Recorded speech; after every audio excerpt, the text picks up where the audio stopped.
One hallmark of horror that I just haven't gotten around to seeing as yet is Tobe Hooper's The Texas Chainsaw Massacre.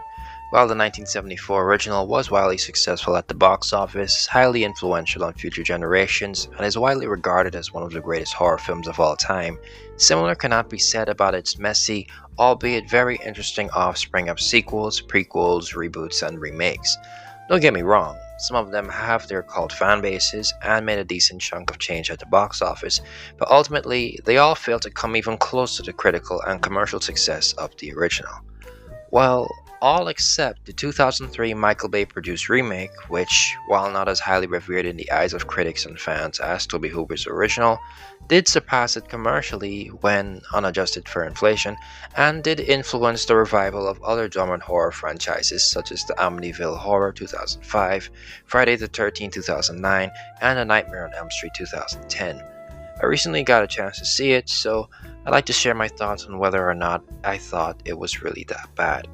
The plot follows five young horror tropes in the 70s who, while on their way to a Lynyrd Skynyrd concert, unfortunately encounter Leatherface and his psychotic family. I think that from now on I'm going to be switching things up with my reviews. Instead of starting off with the positives and then heading into the negatives, I'll just save whichever one I have the most points for last. So, let's start off with the negatives. My experience with this movie did not get off to a good start at all. I struggled to get through the first 10 to 15 minutes because it felt like a long drawn out cliche. Just a bunch of people cooped up in a van with zero chemistry talking about a whole bunch of nothing. No offense to the actors themselves, they did fine, and their scenes later on in the movie with each other were better. But the opening scene up until Jessica Biel's character arrives at Jedediah's house and the sheriff shows up was unbearably bland to me, to the point where I turned off the movie and did not return for a few weeks. While I'm not subscribed to the belief that all horror movies need to have significant amounts of blood, guts, and gore in order to be entertaining, the Texas Chainsaw Massacre 2003 definitely needed them. Tobe Hooper's 1974 original supplemented a lot of its potential bloody violence with tense atmosphere in order to avoid an X rating from the trigger-happy MPA, but I don't think that was the case with the remake. A lot changed in the world of horror movies between 1974 and 2003. Freddy Krueger and friends more or less comfortably sliced and diced their way through the 80s to the tune of millions thanks to forefather films like the Texas Chainsaw Massacre, taking the majority of the backlash that would have definitely stalled their dominance. A bit too comfortably, some would say, as by the early 90s, mainstream horror, especially slashers, were on the steep decline critically and commercially. Not for long though, as in 1996, like an angel from heaven, Wes Craven's blood-soaked Scream came in with a fresh twist and blew the subgenre up all over again. All of that to say that TCM03, yes, you're gonna have to excuse me, I'm already tired of saying the whole thing, had the chance to utilize all of the privileges of being made in the post-Scream world, but for some reason decided not to. Instead of cool kills, we get awkward cutaways and more opportunities to admire the back of Leatherface's neck than you'd ever want to. It doesn't supplement its violence for anything else either. The overall atmosphere is just generic 2000s horror movie. It doesn't stand out at all.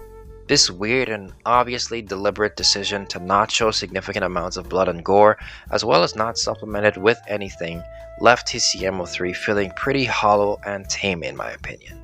Okay, those were all of my negatives, so let's head into the positives. No offense to the other actors, they did fine with the little that they were given, but Jessica Biel and R. Lee Ermey felt like they were in an entirely different movie when they were on screen. That's how great they were. Jessica Biel as Erin Hardesty is the perfect final girl. She played it naive enough for me to believe that she'd actually fall into a situation like this, but also strong and witty enough for me to believe that she'd be able to get herself out of it. She's also smoking hot. That's not a requirement to be a good final girl, but it certainly does help. R. Lee Ermey plays a disgusting and wickedly fun Sheriff Hoyt. From the second he shows up chewing his tobacco and flashing his gun, it's obvious that he's crooked and has no intention of helping our main characters. But since he's got the gun, they're forced to go along with whatever torture he wants to put them through. I get that Leatherface is supposed to be the big baddie, but at least in this film, Sheriff Hoyt is the scariest and most memorable character by far. He charismatically raises the quality of every scene that he's in, but my favorite one would have to be the one that he shared with Jonathan Tucker's Morgan in the van. where he made him reenact how the hitchhiker blew her brains out, making him clean blood, brains, and hair off of the seat so that he could be in the exact same position, giving him the gun and telling him to put it in his mouth, basically goading Morgan into trying to shoot the sheriff. Of course, the gun was empty, and Hoyt was just looking for a reason. Needless to say, he makes him pay brutally. It was a simple but well-executed masterclass of tension by the two great actors, and my personal favorite scene of the entire film. Despite the overall atmosphere feeling pretty generic of the 2000s in my opinion, there are still standout scenes of genuine tension that elevate TCM03 above being just another basic forgettable 2000s horror movie. Like I said in the previous positive, every scene with Sheriff Hoyt is tense and great, especially the one in the van with Jonathan Tucker. But I'd also like to shout out the scene where Aaron and Morgan hide from Leatherface in the shack in the woods. Even though they mess up the ending by not properly showing Morgan's death, as a whole it was well shot and paced. What really sealed the deal for me on this being a decent movie was the final chase sequence when Aaron led Leatherface to the slaughterhouse. It was an entertaining game of cat and mouse, and I put it up there alongside, if not just a little bit better now that I think about it, the scene between Sheriff Hoyt and Morgan in the van. Now that I've shared all of my points, let's head into the final consensus. TCM03, despite a rough first quarter, turned out to be a pretty decent movie. Sure, most of the characters are too generic, even by horror movie standards, and all of the kills suck thanks to the weird absence of gore and violence in the film, but in the end, its positives outweigh its negatives. At just an hour and 38 minutes long, it's a pretty lean and well-paced film. Jessica Biel and R. Lee Ermey absolutely kill it in their roles, and there are some surprisingly genuine moments of tension that made me feel like it was well worth my time. So, do I recommend that you watch the Texas Chainsaw Massacre 2003? It depends. If you're looking for a good Leatherface movie, in my opinion, no. The movie does not do a good job of selling Leatherface as a face of a franchise killer. I don't think it's a problem with the actor who plays him. I just think that the film, with the situations that it chooses to put him in, doesn't do his character justice. This is especially apparent when you compare him to R. Lee Ermey's Sheriff Hoyt, who eclipses the hulking Leatherface in fear factor and menace through pure charisma alone.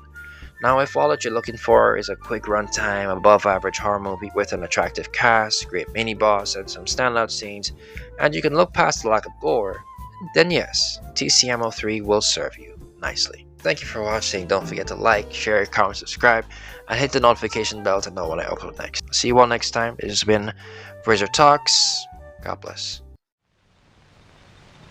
He backs up to the tree and slaps Mr. Dog across the nose with his sharp claws. Anyhow, it seems that Mr. Dog only wants to play.